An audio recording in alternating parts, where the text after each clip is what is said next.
Hi everybody, it's Mike from Here the Watchman. I'm out here today. We're starting sort of an exciting thing here. Every Saturday from now on, and probably upload by Saturday evenings. Every Saturday, Mark Sutherland from the other side of the pond in London and I are going to do a show which is loosely titled at this point The Wrap, which is where we talk a little bit about what went on in the world this past week, not just from a Christian perspective, a secular perspective as well, and we intend it to be both humorous and serious. So we're going to get going here. Do want to give a big shout out to Amber and Robin, who are off grid in Australia and listen to our show on a regular basis. Audrey and Brian up in Canada, Carl in Saskatchewan, that tune in. And I'd like you to go to the comments section today on this broadcast. Let us know, let Mark and I know where you are, what's going on in your life, and how we can help you out. So without further ado, Mark, welcome to the show. Hi, Mike. Good to see you, my brother, and thank you very much. It's about 6:20 in the UK time, and it's dark outside. Well, it's 11:17 here in the mountains of Idaho, and it's supposed to snow some more later. So, folks, you can kind of get Mark's in London, I'm in Idaho. What is that, like 5,000 miles apart? So if we get a little glitchy here, we're doing the best we can. So, Mark, let's take a look at a couple of oddities first in this week. Seattle, okay? Seattle is known here in the States as the snowflake capital of our country, where all the millennials go when they all walk around in their skinny jeans and all that stuff.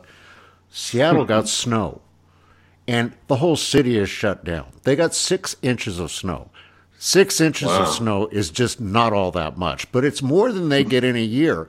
One guy went online and was saying that they ran out of kale at the grocery store and that it was combat shopping. So I just want to put the word out there to all our precious little snowflakes in Seattle. Stay warm, guys. Take it easy.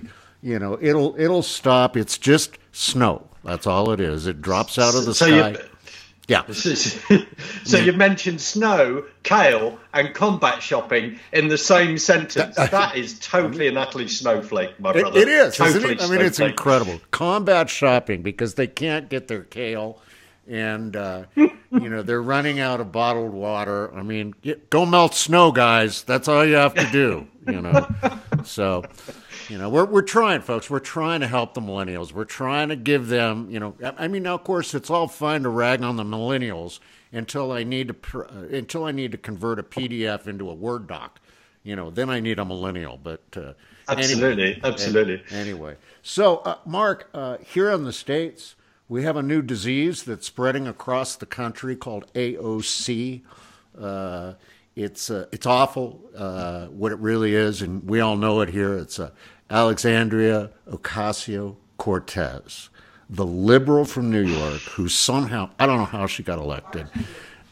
She was a bartender, I think. I mean, she now has, I call her Mrs. Green Jeans, which yes. Actually that dates me. There was a Mr. Green Jeans from Captain Kangaroo years ago, a show here in the States, kids show. But I just can't believe one of the items in her green agenda that she put out this week is that she wants to see every single building in the United States either made energy efficient or torn down. Okay, like that's gonna happen, and where's the money gonna come from? Now, when you talk to her about her whole agenda, and you ask, where's the money going to come from? She just throws it back and says, the same place that JFK got the money to go to the moon, the same place that Eisenhower got the money to start the highway system. I mean, she just is out there. And then now Netflix pays her $10 million for her story. I mean, I just want to vomit. What are they saying over there in the UK? Not a lot in one sense, but I'm sure not that I have paid attention to The Guardian or the Huffington Post over the last few days about it. But why are we surprised that Netflix are going to pay $10 million? I mean, look who's on the board of Netflix. I think, let me think. The 45th president. 44th president of the United States. What a surprise. And and his wife. Oh, what a surprise. So they are on the board. And just for the record, that is Barack Hussein Obama and Michelle. So they are on the border of Netflix. What a surprise. And $10 million for that documentary about how she, left the bartendering job and became a member of Congress, which I presume at that particular tavern or pub or bar, as you call it, I think I was slowly getting there through 3 words, covering everything from a sort of cultural point of view where we call them pubs, etc. And having working on a period drama at the moment, we're calling them taverns. So I'll just put that in. So I presume that the Communist Manifesto was totally and utterly plastered all over the bar that she was attending. Because joking aside, what she's actually pushing through is what's called the communist agenda.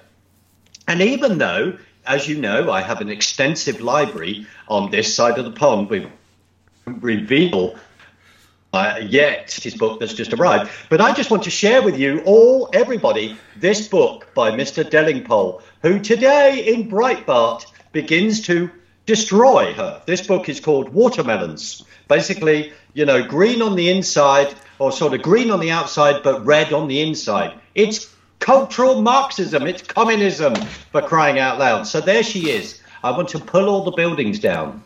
Empire State Building, the Chrysler Building. You want to pull all those down, love. So let's just get rid of the heritage. So we move from the statues, and then we do that. Now, what is interesting over here, an MP, a Lord called John Gummer. John Gummer is someone who has been pushing forward the whole environmental agenda, or chairs a committee meeting on that line.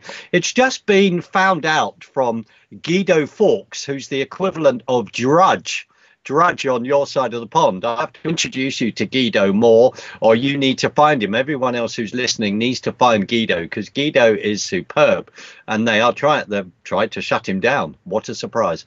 So he talked about the fact that John Gummer has been taking all the sort of grants that are given out by government, that some of these lobby firms that are lobbying for green issues and various companies, he's actually, because he has a company promoting green issues, he's actually benefited by that. Some of these money has ended up for his company. He's a bit too close to it for me. But Mrs. Cortez, I mean, Alexandra with all that wonderful life experience that she's had, has ended up in Congress to do what? Stand up at the and dance when the 45th president of the United States announces what he and his administration has done for women's issues in regard to getting more women into Congress. That's the only time they seem to stand up in white, let's comment on that, and dance around. No other time sitting there completely stum when he was talking about abortion and other important issues like that in regard to building the wall, etc. She is a communist, let's face it. The Democratic Party has, as we say, Mike, and we need to say it again, has moved from, and this is my new book, is going to come in right at this moment, has moved from the sort of typical sort of liberal type party of JFK. So in my latest book that arrived today, I'm certainly making myself popular, which is Barack Obama and the Enemies Within, written by Trevor Loudon, endorsed by Glenn Beck. I'll just say this. On page 281, I know it's a bit serious for a Saturday afternoon, but this is really important. This is very, very important. History is important.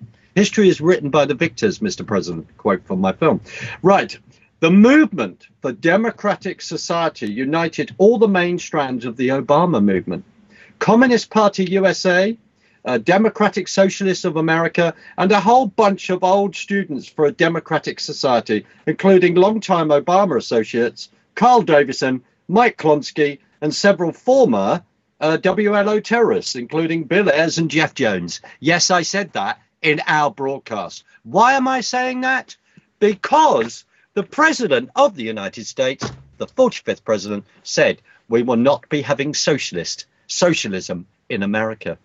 And unfortunately, it seems that the Democratic Party, under that complete and utter Nancy Pelosi, let's leave that out, a gap, the woman who doesn't seem to have any, yeah, absolutely. She seems to clap in a very, very odd way. Either she spent time with a bunch of penguins or something like that at the local sort of zoo. It's really, really odd, really odd. But according to someone, she was actually twittering. She was tweeting at the same time and undermining the speech. And we'll come to a bit of the, I'd love to talk a bit, one item from the State of the Union address. But they are communists. This is full blown going along this lines. And the history is here. The history is here. The history goes back through the Obama administration all the way back to Bill Ayers. And I'm saying that not to be clever, but people need to educate themselves very, very quickly, and then they will not be surprised at where we are right now, Mike. Well, I agree with you. I mean, my dog is so upset. The dog has been listening. The dog is outside. The dog is barking as if the beast is like coming in to our property right now. You know, I mean, it's interesting because Cortez, I mean, now she's also running now with the Bezos thing, you know, and there's a whole nother distraction here in the States. I could care less about seeing Jeff Bezos without his clothes on or his little frolicky friend that he's got. And now that's all the news is covering here. But Mrs. Green Jeans jumps on the bandwagon. And now she's saying, oh, see, the people won. The people won. Amazon is coming back to New York. They're relooking at New York as their spot. And the people have won, and I'm the driver of the people. And it's like, oh, my God, make me puke. Go have another shot of tequila, will you, lady? Well, the other, absolutely. And the other key thing, you know, when she talks about where all this money is coming from, oh, of course, the money is going to come from printing presses inside the Federal Reserve.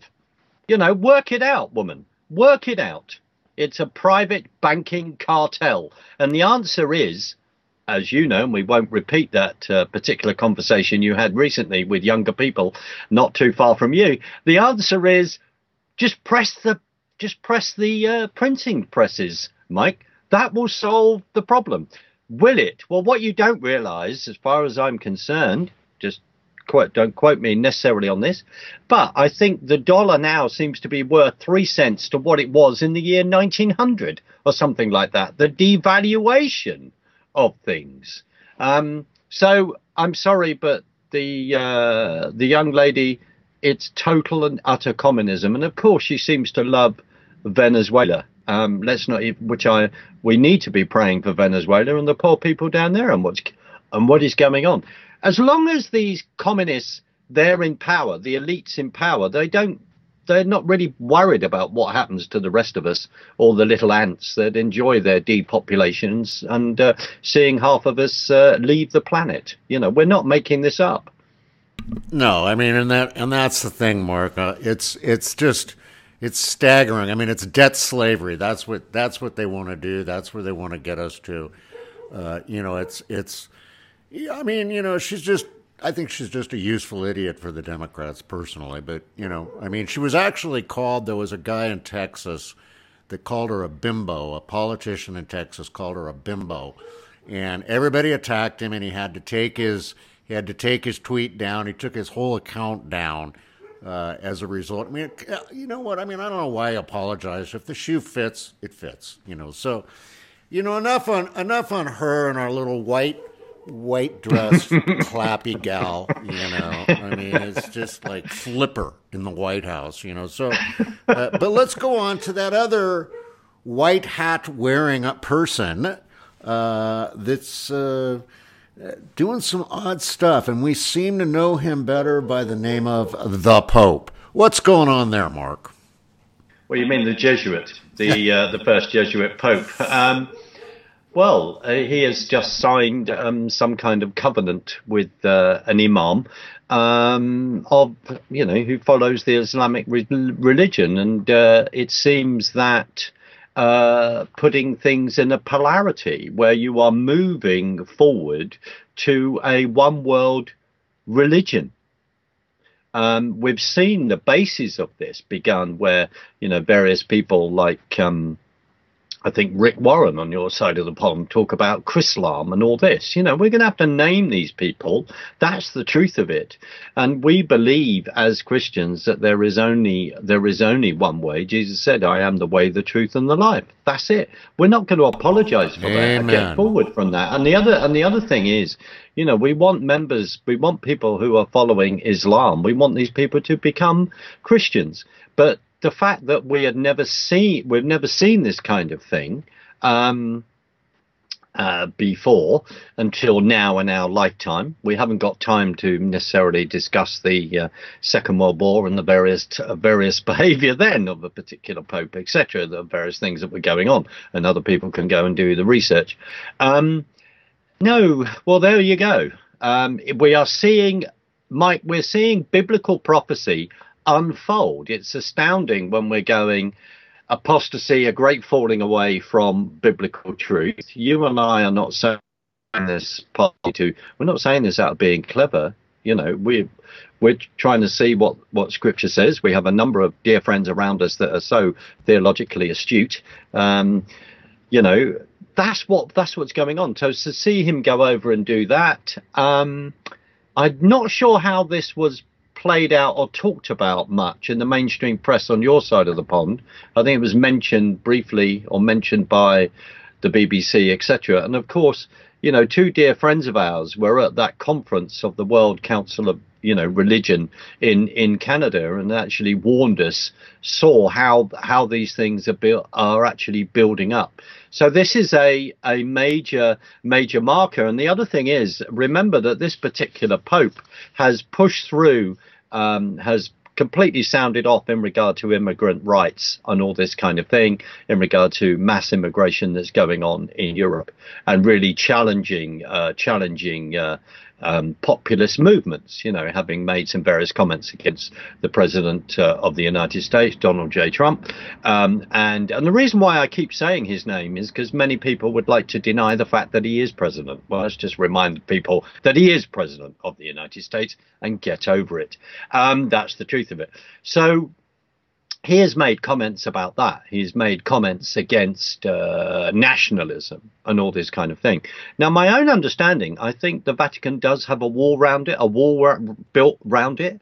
And it was there, I think, put in because it wanted to stop marauding Islamic armies that were going on at various particular times. Hopefully I've got that history right. I'm sure that we will be told, if we haven't, very quickly by people that may disagree with what we're saying. So the sort of two does sort of add up in that way, where you are then gone to sign an agreement, some kind of covenant with someone where Islam means submission. So what are you doing? Are you submitting to that particular person? Let's just throw that out. You and I constantly say that we want people that are following Islam to become Christians, and we're also not turning around saying, that every single Muslim is going and committing jihadist acts, or even understands fully what the Quran talks about in regard to that.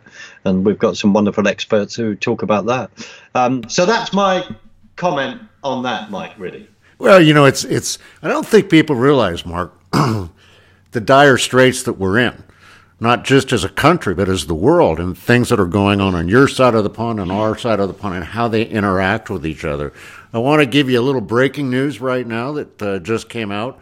Our dear Democrat from Massachusetts has just come out today. And she is Elizabeth Warren, and she has decided she's running for president. She announced it today. She went to the poorest section of her where her constituents are housed, a Hispanic neighborhood.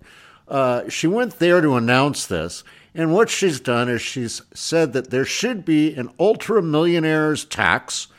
She brands Donald Trump as bigoted and says climate change threatens our very existence. And she fully backs Mrs. Green Jean's Green New Deal plan. I mean, this is what's happening here. And she goes into this neighborhood touting that her humble beginnings being raised by a father who was a janitor. Now, please, make me vomit again. I mean, this is what the Democrats do. This is what's going on. This is where we all need to stand up. We need to pray for our country and pray for Donald Trump. I mean, to give him the strength to continue the fight that we've started. Now, let's look on your side of the pond. You got a fight going over there that I affectionately call the divorce, and that is Brexit. What is going on? What happened this week concerning Brexit? Well, just quickly before I say that, I mean, hopefully Elizabeth Warren has sorted out her heritage issues and will not get confused where she has actually come from. Yeah, I mean, I don't know. Is she Hispanic now? I don't know. Oh, yeah, maybe she is. I mean, I think it was, respectfully, I think it was Navajo recently or something like that. Right. Not good, not good. And also, it seems as though she's being a raving communist as well. But she knows what our country needs. She can't figure out if she's a Navajo or a white girl, but she does know what our country needs. Go figure. But a Democrat. Yeah. Oh, okay. Well, anyway, as you say, so we move on from there. And what has been going on? Well. Tusk, as we say. Tusk. Mr. Tusk has the Polish politician who is one of the EU commissioners, totally up there. Well, what did he say this week? He said that I'll try and get the quote right. It's off the screen, but I'll try and remember this. He said that there is a place in hell specially reserved for those people that led Brexit without a plan. Well. And then Vostad, that other complete and utter lunatic, that turns around, who says, it's very interesting about Vostad. Let's just say this. A few days ago, I mean, last week, when various amendments were trying to go through, one of the amendments was about getting the no deal Brexit off the table. He then in the Parliament, the EU Parliament there, could not believe that he said, and that one failed by a few votes, and that one failed by a few votes. I remember saying this the other day, and that one failed by a few votes. Well, to encourage you, Mr. Vostat, and more importantly, encourage us, the reason why that failed by a few votes is because people were praying. And Mike, you have just said this about praying for your nation, praying for the President of the United States. That is really why. So it's rather amusing. It's not, what Tusk has said, because Forsted went on to say that he said he doesn't even think that Lucifer would accept the UK or Brexiteers or something. The quote from the Daily Express has gone from the screen. People can look that up. I mean, I'm rather intrigued because these people making references to hell, which is talked about within Scripture, is the fact that the EU is an atheist humanistic construct. What a surprise. So how do you really feel? Now tell us how you really feel about the EU, Mark.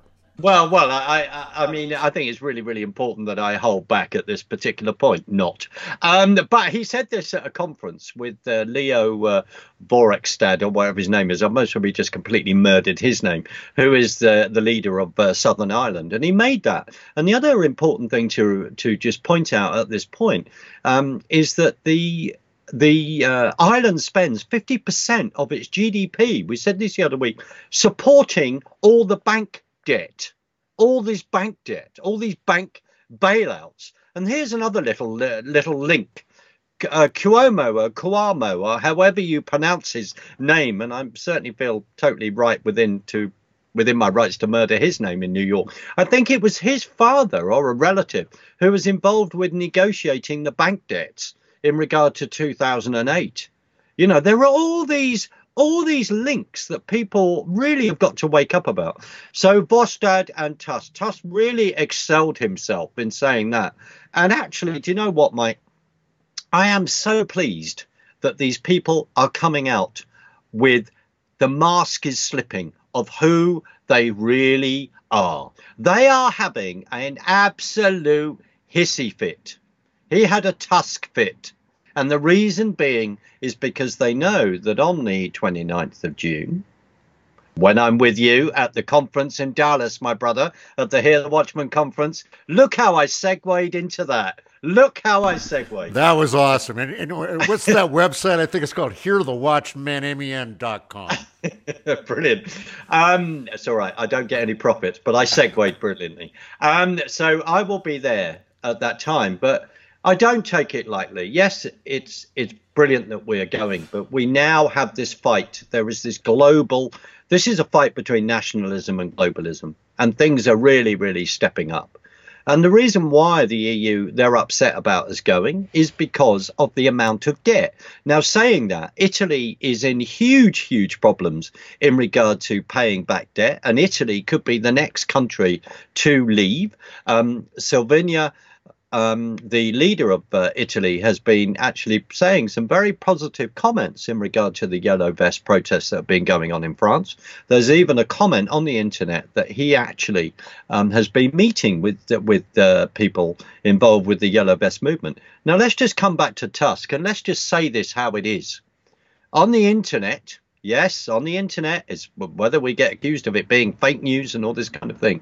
There are a couple of articles. There's 2 articles that I have seen, and one of those articles is even, I think, affected his previous running for being Prime Minister of Poland, I believe, where it refers to the fact that either his grandfather, great-grandfather, or family there have had Nazi connections with the Nazi Party during the Second World War. Now, within Poland, Poland suffered massively under Nazism. The only piece of 14th century architecture that was still that kind of period architecture that was still standing in Poland. I'm just completely forgotten where that's come from, but there was only one piece that was standing, and that name will come back to me in a minute. And that is within Krakow, actually. And the serious bombing and destroying Krakow was then rebuilt. And of course, you then got Auschwitz, etc., and other concentration camps within Poland where Jews were taken off, 5 million, and exterminated. So, Mr. Tusk, think about that.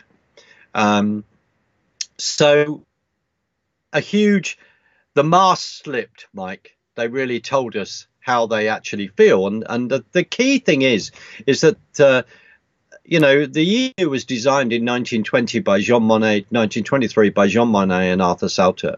Jean Monnet at that time, when he was in America, was really determined. He was trying to stop the Second World War and all this kind of thing by bringing about the EU. And then after the Second World War, they then, of course, have gone on about, well, we've kept peace within Europe and all this kind of thing.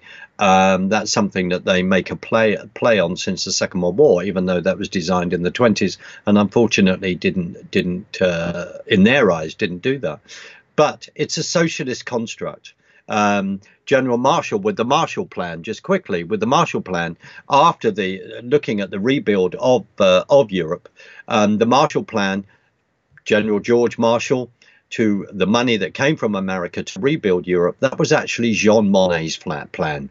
Jean Monnet fed that idea to